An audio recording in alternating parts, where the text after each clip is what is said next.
know baby with clefts can be very upsetting, but cleft lip and cleft palate can be corrected. In most cases, or in most babies rather, a series of surgery can restore normal function and improve appearance, so it's not something you should be worried about.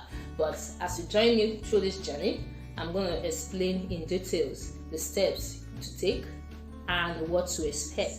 Welcome back to my channel.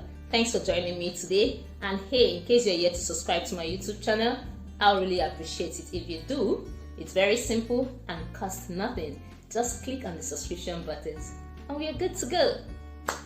For the purpose of this video, we'll be looking at what cleft lip and cleft palate means, the causes, risk factor involved, the dental problem associated with cleft lip and palate, then prevention and treatment.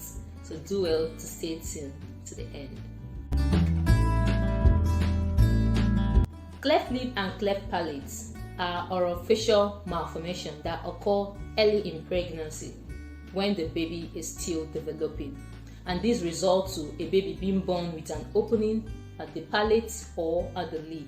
This usually occurs because there are insufficient tissue to close up the opening, or the tissue available was not enough to close up either the palate or the lip. A baby can have cleft lip alone or cleft palate. Sometimes a baby can come with cleft lip and cleft palate, but whichever way, both of them can be corrected. You just need to schedule an appointment in the hospital or with your physician and have it handled immediately.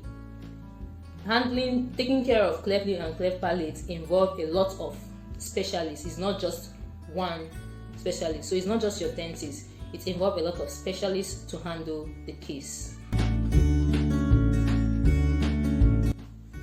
The cause of cleft lip and cleft palate is really unknown.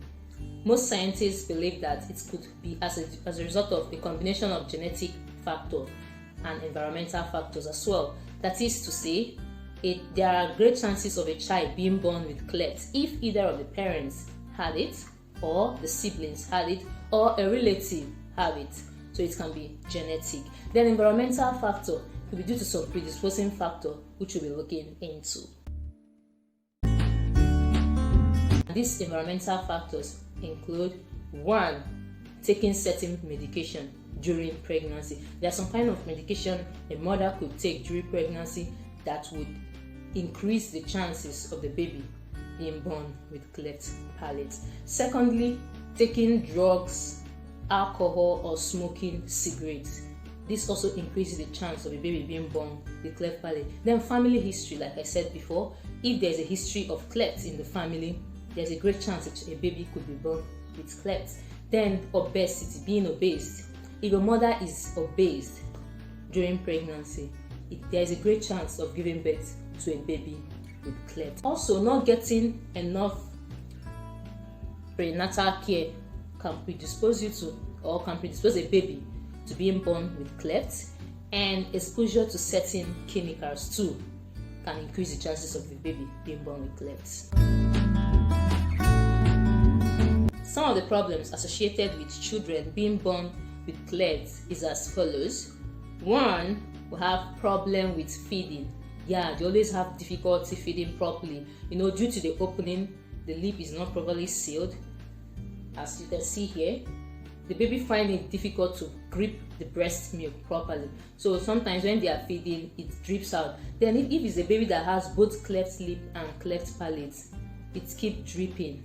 So feeding is usually very difficult for children with this kind of situation. Secondly, dental problems. Yeah, children born with cleft lip and palate have series of dental problems. It's either the teeth don't grow properly because of the opening, it affects the positioning of the teeth if not corrected. Children with cleft lip and palate also have high chances of experiencing ear problem because fluid tends to build up at the ear region due to this malformation. So that is all about things or problems associated with children with cleft lip and cleft palate.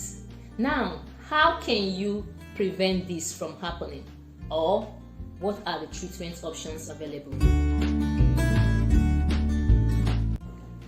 While most cases of cleft lip and cleft palate cannot be prevented, there are some things you could do to reduce the chances of its occurrence. One is going for counseling, like especially if someone in the family, or there is someone in the family who already has clefts, that is, there's an existence of clefts in your family.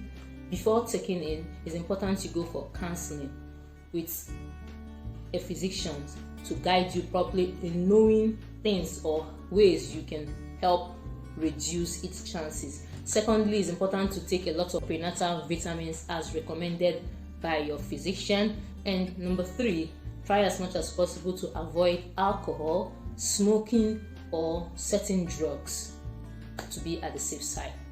Now, how can cleft lip and cleft palate be treated? The treatment for cleft lip and cleft palate is usually done through surgery. For cleft lip, that's if a baby has cleft lip alone, one surgery can be enough to correct the malformation. But in case of cleft palate, it might require a series of surgery. One when the baby is still small, like as about 12 months to thereabout.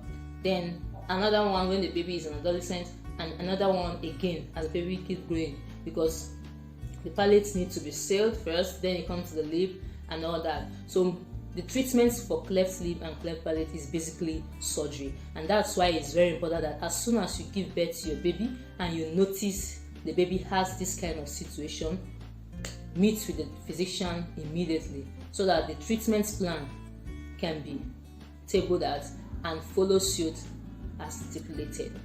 Thank you very much for joining me today. So with this, we come to the end of today's video. I hope you got one or two things, and hey, I'll really appreciate it if you subscribe to my YouTube channel and like and comment. Yeah, I love that too. In case you're new to my YouTube, welcome to join me, and I'm very glad to meet you. I drop new video every Monday, and I would love to keep engaging with you one video at a time. So do well to subscribe. Stay tuned. Let's keep engaging. Thank you very much.